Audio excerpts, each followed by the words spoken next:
বৃদ্ধাশ্রম, কবি উমাপ্রসাদ আচার্য। মাথার ঘাম পায়ে ফেলে করলি কতই শ্রম, শেষ ঠিকানা হলো তাই বৃদ্ধেরই আশ্রম। অনিদ্রা আর অনাদরে রাত কাটালি পথের ধারে, তার পুরস্কার দিল শেষে অখিল পুরুষোত্তম। চোখের জলে করলি আপন বৃদ্ধেরই আশ্রম।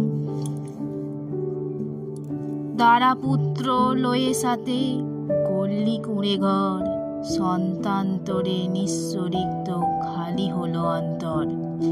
সেই সন্তান ধনমান পেয়ে দেখিল না হয় পিতা মুখ চেয়ে, বনিতার মোহে দেয় দূরে ফেলি পিতা যবে অক্ষম। অসহায়া পিতার ঠিকানা আজিকে বৃদ্ধেরই আশ্রম। নমস্কার।